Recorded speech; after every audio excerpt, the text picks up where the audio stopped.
মই মোৰ YouTube channel বৰ্ণালীজ ব্লগলৈ স্বাগতম জনাইছো। আজিৰ পৰাই মই মোৰ ইউটিউব চেনেলটো আৰম্ভ কৰিবলৈ ওলাইছো। আশা কৰোঁ আপোনালোকে মোৰ ভিডিঅ'বোৰ চাই ভাল পায় আৰু এনজয় কৰে। আমি আমেৰিকাৰ ফ্লৰিডা ষ্টেটত থাকোঁ। খুব ধুনীয়া হয় ষ্টেটটো, খুব ধুনীয়া ৱেডাৰ হয়। আমাৰ অসমৰ নিচিনাই ৱেডাৰ হয়, গৰমত গৰম, ঠাণ্ডাত ঠাণ্ডা, বৰফ নপৰে, ওচৰে পাজৰে খুব ধুনীয়া ঠাই। মই মোৰ এই ইউটিউব চেনেলৰ জৰিয়তে আপোনালোকক আমেৰিকাৰ ফ্লৰিডা বা আমেৰিকাৰ কিছুমান ধুনীয়া ধুনীয়া ঠাই দেখাবলৈ চেষ্টা কৰিম। আশা কৰোঁ আপোনালোকে যাতে মোৰ ভিডিঅ'বোৰ চাই ভাল পায়। আজি মই আপোনালোকক দেখাবলৈ ওলাইছোঁ আমাৰ ওচৰৰে মানে হাফ এন আৱাৰ ড্ৰাইভ এটা মন্দিৰ, হিন্দু টেম্পল বুলি। খুব ধুনীয়া মন্দিৰ হয়। আমি আজি মন্দিৰত যোৱাৰ আৰু এটা বিশেষ কাৰণ আছে। আজি মোৰ ল'ৰাৰ I am a mother of a 4-year-old son, মোৰ 4 বছৰীয়া ল'ৰা এটা আছে। তাৰ আজি বাৰ্থডে হয়। বাৰ্থডে মানে তাৰ জন্মদিনটো নহয়, তাৰ আজি জন্মতিথি হয়। আমি প্ৰত্যেক বছৰে তাৰ জন্মতিথিত আমি মন্দিৰলৈ যাওঁ। ঘৰৰ পৰাই প্ৰসাদ হিচাপে পায়স বা চুজিৰ হালোৱা বনাই লৈ যাওঁ। ঠিক আজিও মই পায়স বনাইছোঁ মন্দিৰত ভোগ দিবৰ কাৰণে। ত' আহকচোন আপোনালোকক মই আমেৰিকাৰ এটা আজি মন্দিৰ দেখাম। এয়া আমি মন্দিৰলৈ গৈ আছোঁ। আমাৰ ঘৰৰ পৰা প্ৰায় আধা ঘণ্টা লাগিব আৰু গাড়ীৰে গ'লে। আমি জাষ্ট ষ্টাৰ্ট কৰিছোঁ, হাফ এন আৱাৰ লাগিব আৰু গৈ পাওঁতে। এয়া আমি মন্দিৰ পালোঁ আহি। মন্দিৰত গৈ পোৱাৰ আগতে মাস্কটো পিন্ধি লওঁ, যিহেতু ক'ভিডৰ টাইম। ইয়াতে মই আপোনালোকক ওচৰ পাজৰখিনি অকণমান দেখাই দিছোঁ। এয়া হ'ল মন্দিৰ। ইয়াতে ধুনীয়া এটা ফাউণ্টেইন চলি আছে। এইফালে এইটো মন্দিৰৰ এন্ট্ৰেন্স। মানুহ কম আজি, উইকডেজ হয়। উইকডেজত মানুহ নাহে বেছিকৈ। আমিও ঠিক উইকেণ্ডছতে আহোঁ, কিন্তু আজি তাৰ যেতিয়া বাৰ্থডে সেইকাৰণে আৰু উইকডেজতে আহিছোঁ। এইটো মন্দিৰৰ এন্ট্ৰেন্স হয়। এইডাল কিবা এডাল গছ হয়, পিপল বুলি কয় নে কি? আচ্ছা, এইডাল নহয় দেই, এইটোতো কিবা বেলেগ গছ হয়। এইডাল হয়, এইডাল কিবা পিপল গছ বুলি কয়, কি জানো কয় অসমীয়াত, ময়ো চিনি নাপাওঁ ঠিক। এই গছডাল খুব বোলে ভাল, চ' ইহঁতে ইয়াতে ৰুইছে। আৰু এইটো আপোনাৰ ইয়াতে যজ্ঞ হয়। যজ্ঞৰ টাইমত মাঘৰ মাহত, বহাগৰ মাহত ইয়াতে যজ্ঞ হয়। এইটো আপোনালোকৰ মন্দিৰৰ এন্ট্ৰেন্স হয়। এইটো হ'ল আপোনালোকৰ এন্ট্ৰেন্স। ক'ভিডৰ কাৰণে এনেকুৱা ৰেষ্ট্ৰিকশ্যন লগোৱা হৈছে ইয়াতে। ৰিচেপশ্যনিষ্ট বহে ইয়াত। এইটো হ'ল আপোনালোকৰ এন্ট্ৰেন্স।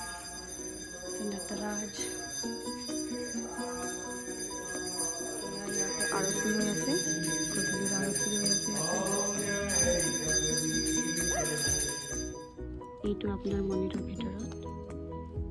এইটো হ'ল আপোনাৰ শ্ৰী মহাবীৰ স্বামী।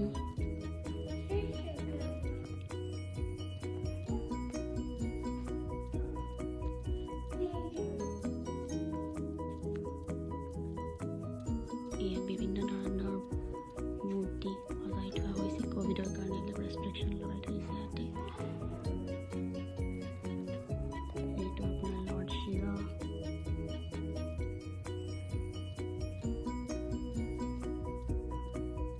আপোনাৰ সিদ্ধি বিনায়ক।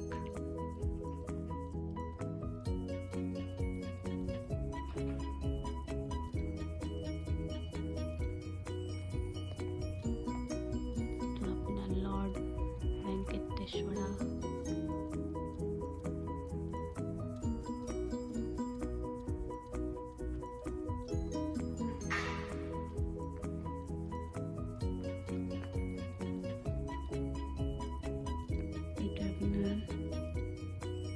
राम परिवार, राम जी, सीता और लक्ष्मण जी।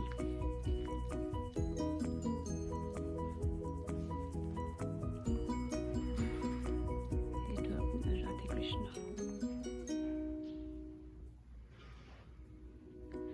ক'ভিডৰ কাৰণে এইবিলাক ৰেষ্ট্ৰিকশ্যন লগোৱা হৈছে ইয়াতে।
तदञ्जीवेम शरदस्य वीराः मङ्गलानि भवन्तु इन्द्रैव यशस्वी भवति।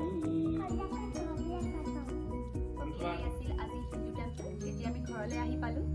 তো আজি মই ভিডিঅ'টো ইয়াতে সমাপ্ত কৰিলোঁ। আপোনালোকে যদি মোৰ ভিডিঅ'টো চাই ভাল পাইছে তেনেহ'লে মোৰ ভিডিঅ'টোক লাইক কৰিব আৰু মোৰ চেনেলটো ছাবস্ক্ৰাইব কৰিব আৰু লগতে ফেমিলি আৰু ফ্ৰেণ্ডছৰ লগত শ্বেয়াৰ কৰিব মোৰ চেনেলটো। আৰু সকলোতকৈ ইম্পৰ্টেণ্ট বেল আইকনটো হিট কৰিব নাপাহৰিব, যাতে ইন ফিউচাৰ মই যেতিয়াই ভিডিঅ' আপলোড কৰোঁ আপোনালোকৰ ওচৰত ন'টিফিকেশ্যনছ আহি যায়। ইন ফিউচাৰ মই ট্ৰাই কৰিম, ধুনীয়া ধুনীয়া ঠাই আছে আমাৰ ওচৰে পাজৰে, মই চেষ্টা কৰিম আপোনালোকক সেই ঠাইখিনি দেখাবলৈ। আজিলৈ ইয়াতেই সামৰণি মাৰিলোঁ, যিহেতু এতিয়া ক'ভিড চলি আছে ইণ্ডিয়াত। So' stay healthy and stay safe. আকৌ আপোনালোকৰ ওচৰলৈকে মই লৈ আহিম নতুন নতুন video'. So' stay tuned with me. Bye bye.